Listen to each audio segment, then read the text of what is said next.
Good morning, America. My name is Danny. I'm a 48-year-old American. This is my show, Danny's Pit. It's not for children, so if you're under the age of 18, it's not for you. This pit I'm piggybacking off my last pit. Okay, I had done a pit on a friend of mine who had put a post up about somewhere out, that Pride Month is for somewhere out there. There's a homosexual child afraid to come out to their parents or something, for fear of getting hurt or something. And I kind of said, and somewhere out there, there's a straight teen going through the same thing, except instead of being gay, maybe he's white and likes a black girl, or he's black and likes a white girl, or cultural differences. But it's not just inclusive to the transgender community. A lot of us suffer in silence that go through a lot. Just had a little. I'm reading off my phone. This is an actual live, or not anymore live, but this proved my pit. Okay, so the guy I'm talking to, I'm just going to call him C for this. Me and C get along really well. Me and C are really good friends. Me and C were just having a discussion, and somebody we'll just call James jumps in. Straight people aren't being attacked and killed for being straight. They don't need a Pride Month. Their existence hasn't been threatened like the alphabet people, whatever. And I said the Nashville shooter was a transvestite, and the innocent victims were children and men, 3 children and 3 men who were Christians. So yes, we are getting attacked. It's just barely beginning. So I tell him that, and then he says straight people don't need a Pride Month. They have controlled everything forever. They didn't have to fight for equality. They didn't have to fight for marriage and health benefits. They didn't have to hide who they were so they weren't killed. When was the last time someone was outed for being straight and then attacked for it? So then I tell him, straight people have controlled everything. Where the hell have you been? You can't walk a mile without seeing that blasphemous rainbow flag. And why did the alphabet people steal the symbol of God, promising he never used a flood to cleanse people from the earth? Straight people didn't have to fight for marriage or equality, because marriage is for a man and a woman, period. Hiding who they are as to not be killed, I tell this guy, give it a rest. It's not 63 Alabama. And then he starts throwing God in my face, and he says, God is a fictional character. Basing your beliefs on a fictional book is more asinine. Religion has killed more than anything else in history. It took 3 paragraphs to get this guy to call me a name, Mr. Inclusivity. It took 3 paragraphs to bait this idiot to calling me asinine. So, your humble host, all caps, and that's me doing a mic drop, I said, thank you for proving my point. You claim to be inclusive, yet the very second I say something against the alphabet people, you call me asinine.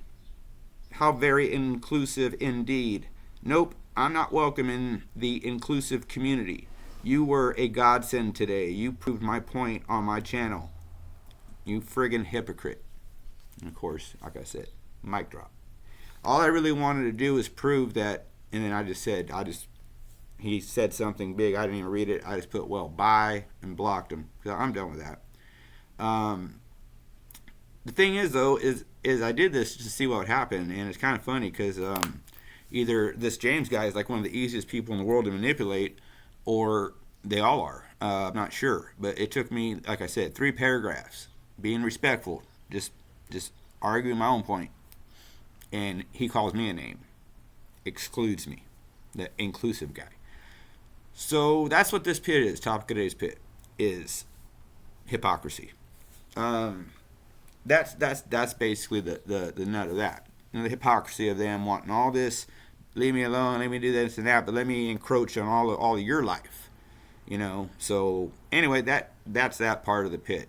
Next topic of the pit was brought to me by my newest subscriber, who would like to know my thoughts on what I think the transgender agenda, I believe she said, what I think they really want out of this.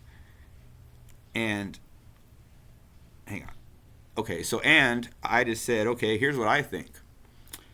Population control comes to mind first and foremost. And before you start calling the Illuminati or calling me a conspiracy guy, just think about it. We're grooming boys to become women, women to become men.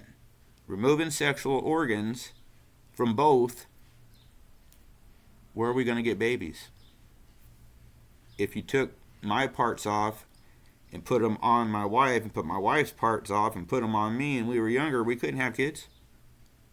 So population control, I believe, is up there with this. There's a very famous little booklet, if you will, Protocols of the Wise Men of Zion. Read it. It kind of explains everything that's going on right now. So, Protocols of the Wise Men of Zion. Check it out.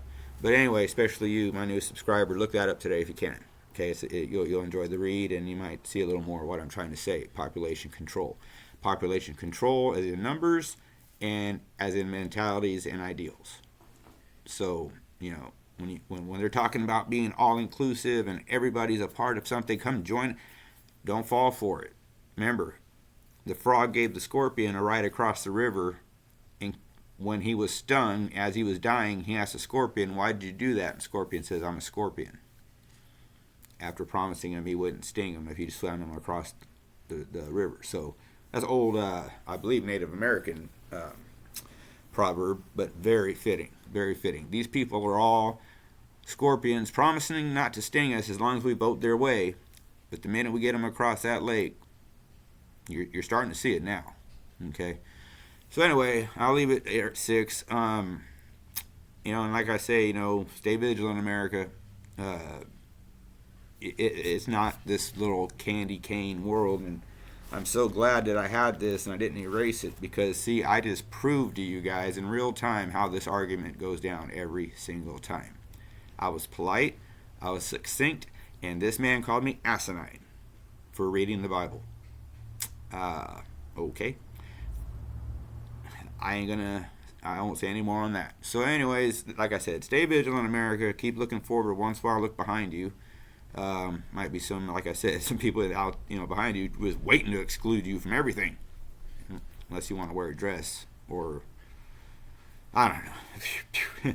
So anyway, it's early, 9:15, whatever. I don't know. Long day today. Hug the people you love. I love each and every one of you. I love America, and I would like to say God bless you, and God bless these wonderful and beautiful United States of America that we are all lucky as hell to be living in, especially in times like these. So until then, I'll catch you next time. Thanks for your time. Peace.